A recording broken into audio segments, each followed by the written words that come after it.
Hey guys, this is OddOneGaming. This is going to be another Raid Shadow Legends video. The reason for this video being without the camera as you can tell, and my voice sounding as it sounds, is because I'm in the process of getting my teeth fixed, and well, currently I have a strong resemblance to Gollum from the Lord of the Rings. That's what I look right now, and you can tell by the way that I'm talking. But still, I decided that I'm still trying to make videos as much as I can, and I do apologize if I sound a little bit weird, and hopefully you're gonna be able to understand what I'm saying. So in today's video, we are on the free-to-play account, and I was not gonna make a video today because, like I said, you can hear the way that I'm speaking. I'm still recovering from the dentist appointment, but I actually achieved a pretty amazing milestone today, and that is beating the hardest faction that out there from my point of view, and that is the Night Revenant script.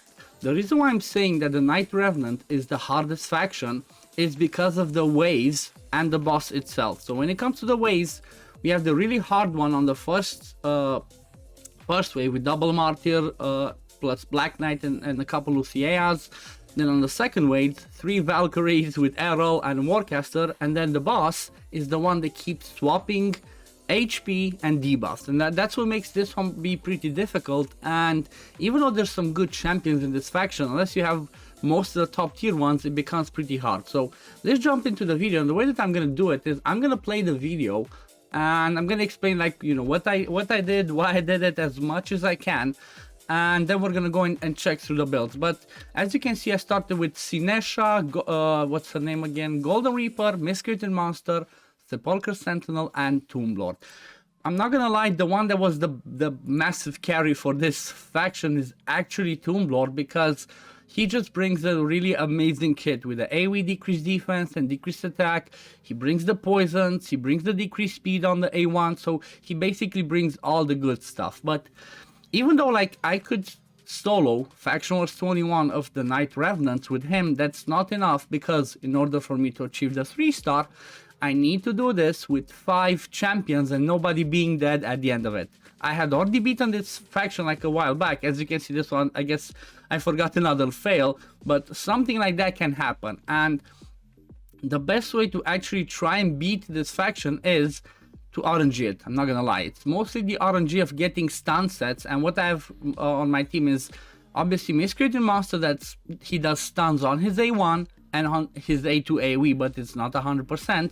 Then I have Sinesha in a stun set, and then everybody else is just built, no other stun sets. I even have a level 40 Golden Reaper in here that I did not expect her to pull through, honestly. I thought the Golden Reaper is gonna be or most of the time dead, but she actually survived, because at the end of the day, okay, she keep dying. What am I showing? It seems like I kept some of these fails in here, but she would have been dying a lot. If she gets an actual full hit from an AoE, she's gonna die. But by having Sepulchre Sentinel brings us the increased defense plus that awesome passive that can block incoming damage, then Miscreant Monster with the ally protection kind of made me be able to keep her alive.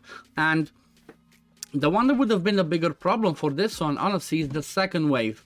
But the good thing about the second wave is the fact that they always prioritize hitting my red affinity champion, which is Sinesha. So because the Valkyries were focusing my Sinesha on the second wave, my Golden Reaper just survived and could do her turn meter boost and all the good stuff. But at the same time, timing was important. As you can see here, I tried to keep most of the time the waves stunned, and then when I saw that everything was okay, I just started A1ing and slowly taking them down with the A1s only, so that I can come back to my skills for the second wave, because on the second wave I want to have the decreased defense, I want to have the stun, I want to have everything there. And as you can see, I have the decreased defense, I place that, then I go with the stuns, I get lucky and I stun 2 of the Valkyries. Now I just need the luck of stunning the last one. I did proc the Evil Eye. I think I didn't, yep, I locked the skills with Sinesha. So what Sinesha brings, apart from having the AoE A1, and apart from having the AoE A1, she also brings a full lockout of the skills on her A2 that also heals the ally with the lowest HP. and at the same time on her A3 she brings the HP equalization. Honestly, she's from my point of view for this faction, she's 10 times better than Skullcrown, because Skullcrown, yes, she can hit a bit harder maybe, but Sinesha brings more utility. As you see, this did not work perfectly, and they still put the the block damage, they put the counterattack and the shields, but because they had a decreased defense, the shield were a little bit smaller, and I chose to put the ally protection there on purpose, so when the Valkyries do their AoE smacks, they don't kill my Golden Reaper and my Sinesha, and as you can see, I'm still surviving. I try to do some hits, either on the stunned ones or the ones that are not, that don't have the counterattack. As you can see, I try to avoid the middle Valkyries with the squishier ones. Maybe like something like this, I tried to get a stun out. I did not do it, but still, I'm okay. The scary thing here is if Warcaster would have stolen the ally protection, that would have been a problem, because Warcaster, I think he can steal 2 buffs on his A1, so I was lucky that I did not get my buff stolen. So far the wave was looking good. I already had the arrow and the Valkyrie down. And one thing I want you guys to keep in mind, from the recent update, like ever since Arrow got buffed, he's more of a problem than the Valkyries on this wave. The reason being, I'm not sure if it's the A2 or the A3, but that skill just steals all of the buffs on the target and basically one-shots that person. And that happened several times where he would just do that A2 or A3 on my Sinesha, and Sinesha would straight up be dead. And then, you know, there was nothing I could have done. So we get to the boss part, and the way that you deal with this boss is you time your buffs and your debuffs correctly. I don't throw all of my debuffs or all of my buffs when the boss still has this swap up, because if I do that, he's gonna steal all of my buffs and he's gonna give me back all of the debuffs. So as you can see, just as the swap, it's okay. And now I can start putting decreased defense, decreased attack. I try to control the side adds and kill them first. I can boost the speed now. I can put the increased defense and block debuffs, because there's still quite a few turns before the boss comes back to that swap. And having the increased speed from Golden Reaper and everybody being close to 200 HP allows me to do those buffs, and it gives me time to basically run through them. So when the boss does the swap, it does not steal those buffs. Even if it transfer us the debuffs, it's good. As you saw there, I did the A2 just so I can heal my Golden Reaper a little bit, because she was looking a little bit scary. I'm usually trying to keep the A3 for when the boss does a big hit or maybe somebody gets crit, because that's when it's a problem. But I'm still okay. As you can see, I'm still A1ing. Now I see that the boss is gonna do the swap, so I just do the A1 over here and just go for, I think I go for the side ad. Okay, no, I actually did a decreased defense because I wanted to make sure that the boss also has decreased attack. I'm not sure if it already had it, but it was good because I could control the side ads. The side ads having the leech is a problem. The other one on the left doesn't AoE provoke, again, can be a massive problem. So that yeah, that's why I try to control them. As you can see, again, I'm not doing the buffs. The only thing that I'm doing with Miscreated Monster here are the A2 shields, okay? You do not want to do the ally protection with Miscreated Monster. If you do that, because it's on such a big not cooldown, but it goes on for so many turns. I think it's 3 turns.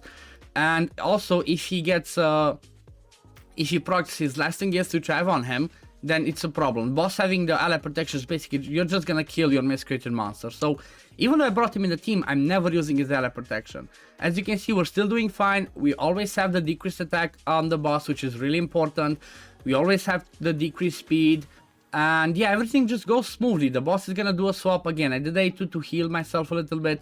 I'm not gonna do more poisons because the boss is gonna come back to the swap, and I do not want the boss to give me all of those poisons because that could kill me. So as you can see, just rotating through the A1s. He did a swap of the HP, but guess what's gonna happen next? He's gonna do a swap of debuffs. So again, I'm not putting buffs, I'm not putting debuffs, I'm just A1ing. A1ing with everyone, or doing any other skill that doesn't give buffs or debuffs. And then after the boss does the swap of buffs and debuffs, that's when I start doing all my shenanigans with everybody else. Boom, swap happen, and now I start putting increased speed again. I do the decreased speed first because I want to slow down the boss. I can do the increased defense and block debuffs now. A1 with Miscreated Monster, so everything goes smoothly now, and I'm slowly gonna take the boss down. Again, I put the decreased attack up just to be safe, in case, as you can see, resisted, in case Sepulchre doesn't land it, because I did not build Sepulchre specifically like perfectly for this with tons of accuracy. I just went through it, and with, I think she has like 180 accuracy. We're gonna see at the end though. And from now, honestly, it's smooth sailing. As soon as the boss did that swap, as long as I time my buffs and debuffs right so that he does not do the swap, I'm good. Also, once the boss gets under 50% HP, my Tomb Lord can deplete his turn meter. Definitely, like I said, Tomb Lord is a big carry over here. As you can see, I'm not doing the A3 yet, I'm just throwing the poisons because my Tomb Lord's fast, he's gonna rotate back to it. As you see, I'm losing the buffs already from everybody else, doing the A2, and now I drop the turn meter, boom, and then I can continue doing those hits. And yeah, this is basically smooth sailing from here. I can even fast forward it because there's nothing else gonna happen. The boss is gonna do one less swap of the HP, not the HP, sorry, of the buffs and debuffs, but the run is basically one. There's nothing else that I can lose it. Even if I get the crit, because he has decreased attack, I think that counts before he does the swap, so he cannot kill me. He's gonna still take the damage before he takes a turn for poisons, as you can see. Then the brimstone procs, so he's basically dead. I'm just buffing just to be sure. Boom, depleting, poisons, boosting the speed, ally protection now just in case, and voila, the boss is down. The boss is basically dead. Took me 7 minutes and 51 seconds on this run. It took me several tries, but it was worth it. I finished it, and if you go back here and see, we have 63 stars for Night Revenants, and that gets me slowly closer to Leah. Let's have a quick look at the builds that we have.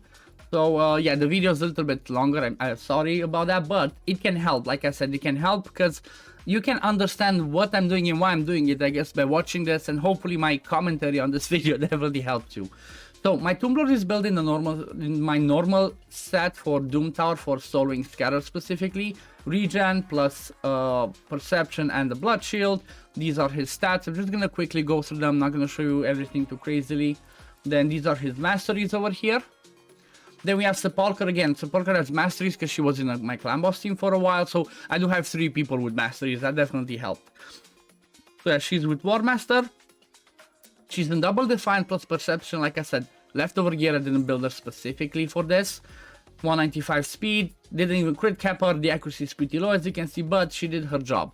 Honestly, if I wanted to do this better, I would maybe build Sepulchre in a Guardian, so she can soak up more of the damage from everybody else.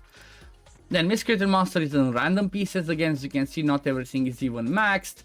He's running at 200 speed, almost 100% crit rate. He's mostly there for the stuns and area protection. He also has War Master and then down the support tree to give bigger shields when he actually does that. So this definitely helps. War Master definitely helps to do more damage on the waves and the boss himself.